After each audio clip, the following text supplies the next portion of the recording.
this is Reverend Don Lewis coming to you from the beautiful metaverse, and more specifically from beautiful Danville, Illinois. And with me is my guest, Krys Copeland.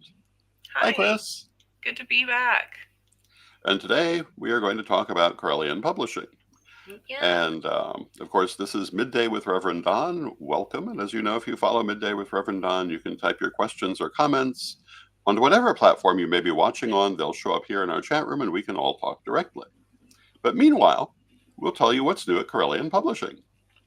yes, I'm actually really excited because we still have some of the illustration investiture merchandise still available on the website. So everyone be sure to check that out. And Lustration just happened this past weekend. Unfortunately, I wasn't able to be there in person because I'm in the Netherlands. But I heard it was an amazing time for everybody who did go, and much enjoyed by all. So I'm very curious as to what your thoughts are coming off of Lustration, how you felt about the experience, what you're hoping to see in the future, maybe. It was very interesting because, of course, this is the seating of a new administration, and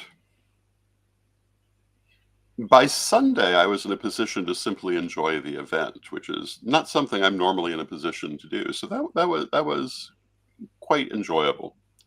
Um, Interesting to be part of the lustration ceremony without being running the lustration ceremony. And hello to Janet in the chat room. It's good to see you. Hi, Janet. It was a lovely weekend. It was a lot of fun. Great to see so many people from so many years. We had people coming to their first lustration, in some cases for like 2 decades, but who have been with us that long. Um, we had the Reverend Dr. Sir Zach Parker, who came to his first lustration since 2007, I think it was, because he's been living in the United Kingdom all these years and only recently returned to the U.S. We had people like Maggie de la Yata and Susan Dancing Star, who we have been associated with for decades, as well as people who have been at many lustrations over the years and people who are attending their very first one ever. It was great fun. It was um, like all lustration weekends. It was very hectic. It was in places unpredictable. And of course, we live streamed all of the major ritual components. So if you're following Corellian TV, you got to see them. The only place where that did not work was the investiture itself. The energy was a little too strong for the camera, apparently. Oh, And it shut down literally as the ceremony was beginning. But we did capture it for archival footage, and we'll be putting that up. And there were lots of photographs, so if you weren't able to be there, you were able to take part vicariously. And one of the reasons, well, we always take photographs. Corellians are notorious for photographs. And the joke was made repeatedly over the weekend, photos or it didn't happen, as they like to say. And I pointed out, yeah, this is why we do this. Years and years ago, when I came to Chicago, I found that a lot of people um, didn't necessarily believe things I'd done in the preceding 10 years when I was in the pagan press and working with those people because there were no photos. I had never been one for photographing myself. And so I'd been places and done things. And, I often talk about how I was in Washington when the Helms Amendment was voted down. But there are no photos of that. There are not even any photos of that trip because it didn't seem to me to be important then. But I learned how important photos were, and now we always take them. The Corellian photo op is notorious. Do not take your robes off until after we've gotten all the photos. But in this particular illustration, there was a particularly important reason for getting photos, and that is that a new Corellian regalia book is being prepared, which will be coming out through Corellian Publishing. And there was a need for photos of, in some cases, new regalia, and in some cases, just fresh photos. There are a number of books being discussed among the various Corellian grandees for the future, of which the first, I believe, will be regalia. That's wonderful to hear. And if they need any help with that, then I'm really happy to assist on with any of those projects. And a little farther down will probably be the Corellian Heraldry book, which has been in the process for years, but since the Grand Herald of the tradition is now the first priestess, it may be a lot slower coming to fruition. And hello to Antonio in the chat room, and Antonio was with us at Lustration. We had a wonderful chance to visit in person, and Hi, Antonio. that was wonderful. Yeah. Antonio did the despacho ceremony, and I have to tell you, every time the despachos were anywhere near the camera, the camera was overwhelmed with energy. They were very powerful, and they became an offering that was deposited into the Vermilion River. Wonderful. That's amazing. So that was Lustration weekend. It sounds like everyone had a wonderful time. Yes, indeed. And Antonio says it was a fantastic weekend. And my joke has been I've been looking at the photos and trying to figure out who I'm looking at in the photos, because I look so different than I used to look, which is a very interesting experience. We do change a lot over the years. Yeah, we do.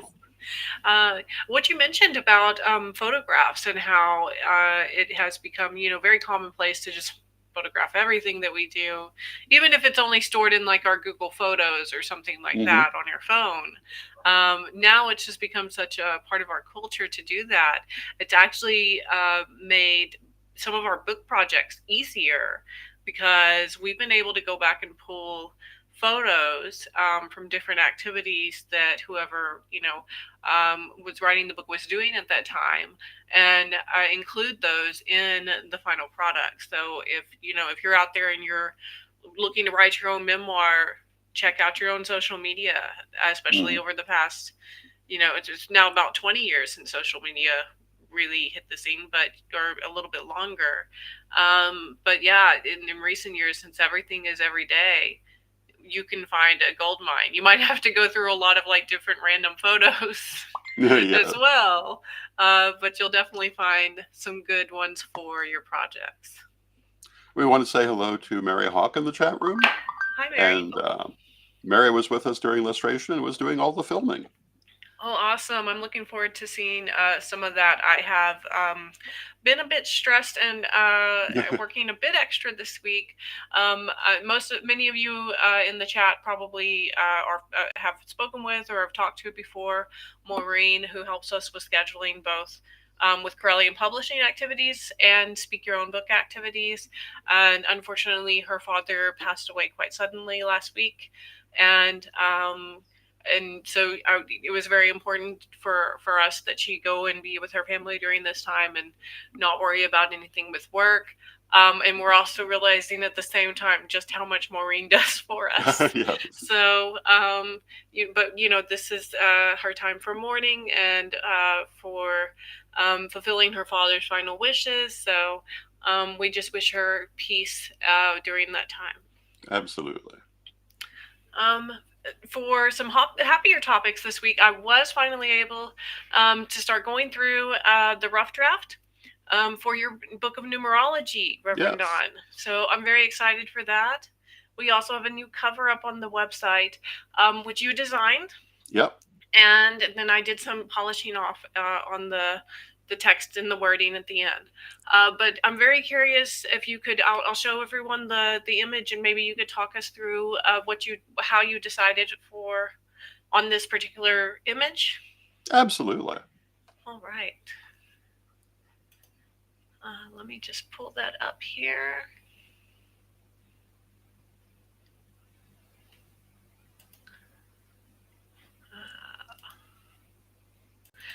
It actually has the wrong title still on it from the old one. But yeah, take a look at this one here, everyone. And Reverend Don, can you just kind of walk us through what your thoughts were with this?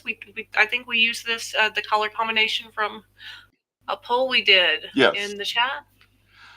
Yeah, people had suggested various color combinations, and the idea of green and silver, I believe, was suggested, and this kind of took off from that. And if you'll notice at the center of the cover is the tetractys. And if you don't know what the tetractys is, then you want to order the book. If you've been through the Correllian second degree training, then you will know what the tetractys is. And the tetractys comes out of Pythagorean numerology. And it is basically a recapitulation of Pythagorean cosmology. And it's one of the things that makes that symbol of the triangle so important in metaphysics. And hello to Martin in the chat room. It's good to see you, Martin. Hi, Martin. So that's why I chose it. I thought it was perhaps the best single image for numerology, because particularly from a Pythagorean point of view, it speaks to everything all at once. And it speaks to the relationship between the numbers. It speaks to the nature of the numbers themselves. It speaks to the nature of divinity and incarnation if you know all of the parts of it. So that's why we've got the tetractys on the front. And we go through and talk about the different numbers that you see there, why they're there and what they mean. And in Pythagoreanism, and the kind of numerology that I practice is effectively Pythagorean, or at least descended from Pythagorean numerology. Number is considered the key to understanding everything. I would add to that, from a Wiccan perspective, correspondence is the means through which that occurs. Every number corresponds to a great number of ideas that are expressed in this symbol. So that's why I chose it for the cover, but inside the book we also talk about how you use this for divination, how you can use it for character analysis, not just cosmic understanding, but that's there too. And I suppose it's typical of me that I chose cosmic understanding to be the thing to go on the cover. We also are going to talk at some length about different systems of numerology, not just the one that I normally use. And one of the things I try to do in my books is not just talk about my own practice, but other things you might encounter. Not necessarily giving them equal time, because I can't really speak to things as thoroughly that are not my particular path, but at least letting you know they're there and giving you an idea of them so you can go study for yourself if you are more attracted, for example, to Hebrew numerology, or to other systems that we will talk about. So that's kind of where it came from. Now, if you're interested in ordering the book, it is available for pre-order with an ETA of June 21st. Yes, I'll go ahead and share that on the website as well. If you just go to the website, CorrellianPublishing.com, you can type in numerology, and we have both the paperback version as well as the numerology ebook. And if you'd like to get the numerology cards with that, we also still have, I think, a few of those available. But not many. So if you do want those, try to order those quickly. Of course, the ebook and the paperback, both of those are available. You'll see the pricing in euros on my screen, but the pricing in USD is $19.99 for the paperback, and the ebook is $9.99. And again, the numerology cards, there are a few of them still here, but they will be out of stock quickly. So be warned. But we do plan to bring them back in the future as well. Yes, it's my goal to start working next on getting some of our other products available for an e-download. So, you can print locally the numerology cards, and that way you're also supporting a local business while still supporting the Correllian tradition and the elders of our tradition as well. And we want to say hello to Rev Eric in the chat room. It's good to see you, Eric. Hi, Reverend Eric. Good to see you. And I also heard that you recently got married during or shortly after the lustration ceremony. So congratulations. Yes, indeed. We hope you're having a wonderful, I guess we'd say honeymoon. I know there are a lot of things going on. So we certainly are hoping for everything to work out well for for you and for Arlene. Yes. And it was Yes. wonderful to see the two of you come together and to preside over the ceremony. Um, I'm hoping some of that was caught on film too. oh, it was. It was. It's up. Wonderful. Wonderful. I'll be looking for that after our chat today. Oh, and Yeah. hello to Mary Cavalcante in the chat room, who was also at Lustration. Hi, Mary. It was wonderful to Good see to have you. Mary. Yeah. Going back to the numerology cards for just a moment, Yes, I'll switch they're over. actually one of my favorite card creations that I've done. And I've had some people say that some other people say the same. They're meant to be stained glass windows, and they were a lot of fun to do. And one of the reasons I chose to do it that way is I thought it was probably the simplest way to illustrate the numbers and their planetary connections, rather than like trying to do a scene of some kind. But I think the color is pretty good for evoking the character of the numbers. And things like why certain colors are chosen here will probably be discussed somewhere in the book. I mean, we're still working on the book, but each case has a particular choice of color because of the planetary association of the number. And yeah, there you go. Yeah. And I'm really thrilled about the numerology book itself. I actually want to give everyone a bit of a sneak peek. Mm-hmm. The chapter 1 is just a general overview of a lot of different parts of numerology, not going into a deep dive on anything at that point early on. It's just, kind of a 101 to numerology. So a great place to start to give you just kind of an overview, help you learn the language around numerology, and all of those things.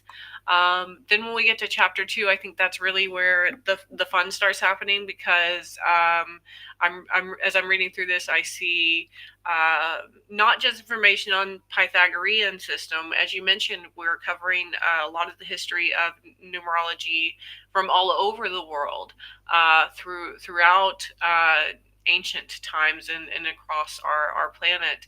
People were already fascinated by numbers and by math, and using it to help them create decisions and meaning within their lives. So there's a great overview in here of ancient Egypt and Babylon. Babylon in particular was very fascinating because it doesn't use a base 10 system like our modern day system. Instead, it uses a base 60 system. I remember in school barely learning a bit about base 2 and base 6, so I cannot even imagine how complex a base 60 system must be. But I found it was a great overview in the book of just general information about the Babylonian and Egyptian systems and the meanings that they assigned to numbers. And how what was interesting is how many of the cultures often overlapped on at least a few of the meanings for different numbers. Not always, not everywhere, but there was shockingly a large amount of overlap between the different number interpretations across the world.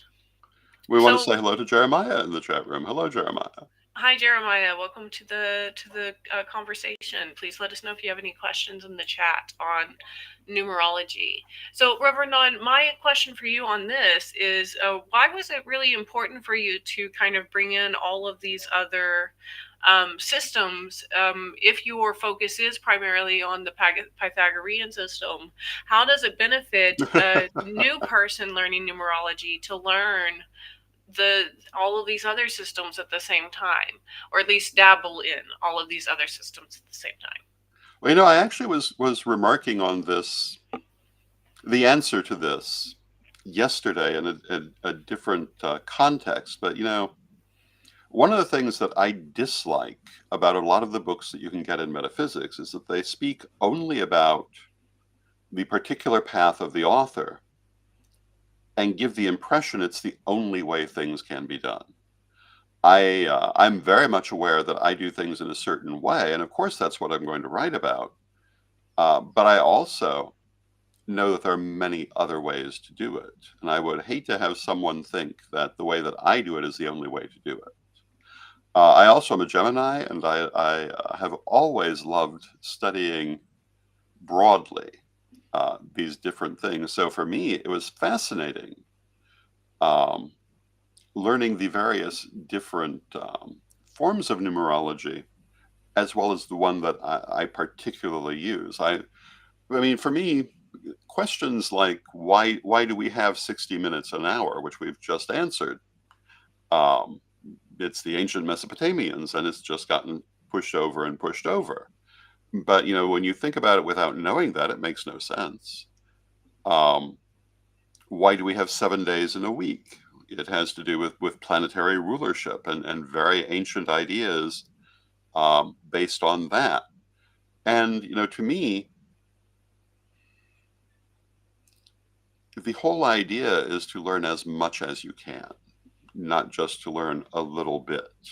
And of course, you're going to focus on certain things. That's natural. You can't do it all, but it doesn't hurt to have reference to it all. And like I was saying earlier, you may find Pythagorean numerology isn't for you. One of the things about the second degree, and by the way, if you don't have your second degree book, you can get that through CorellianPublishing.com as well. And hello to Black Crystal in the chat room. It's good to see you. Hello, Black Crystal.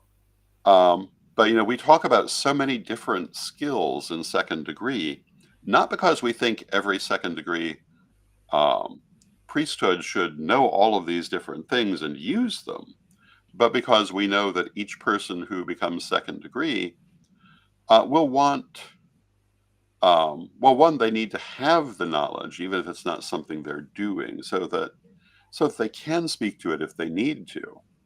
But also, I mean, it's not uncommon for each person to find one thing that speaks specifically to them.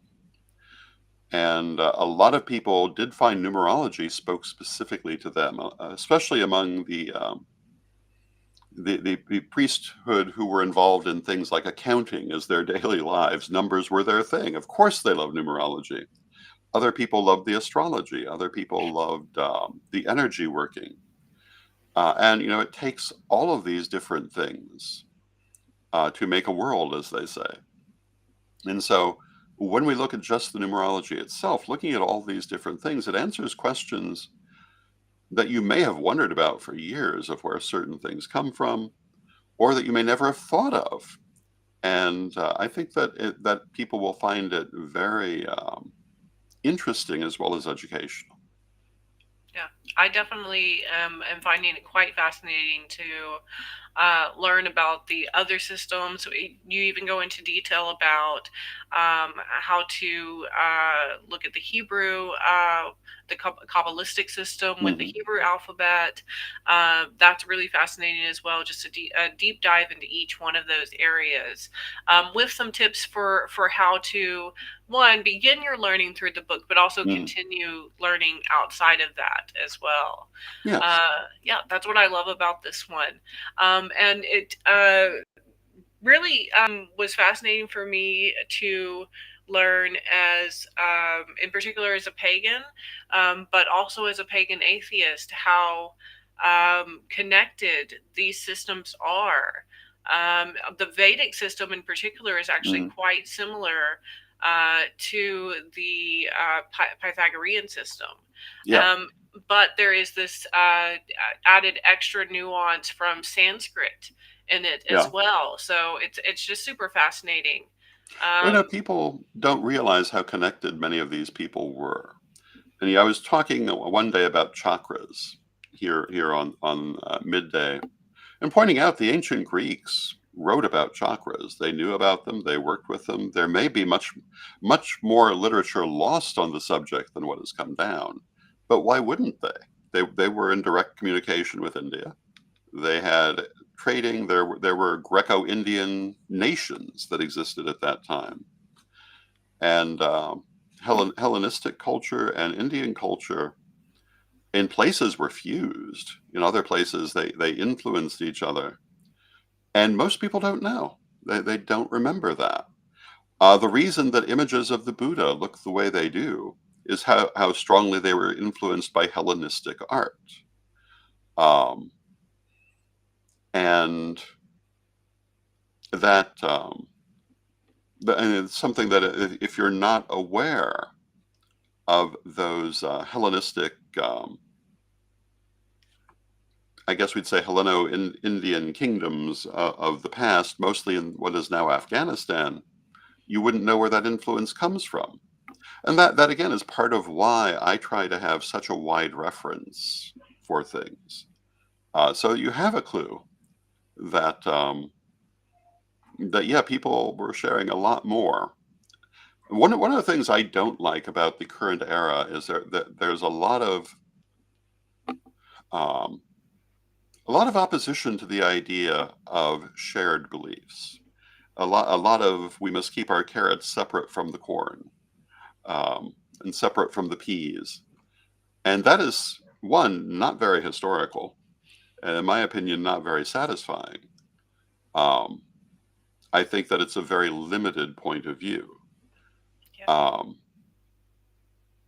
appropriate in That's even certain true places. in agriculture, actually, because Yeah. when we mix different plants together, then they have a tendency to grow stronger than if Yes. we separated them. Like the three sisters from many Native American tribes Hmm.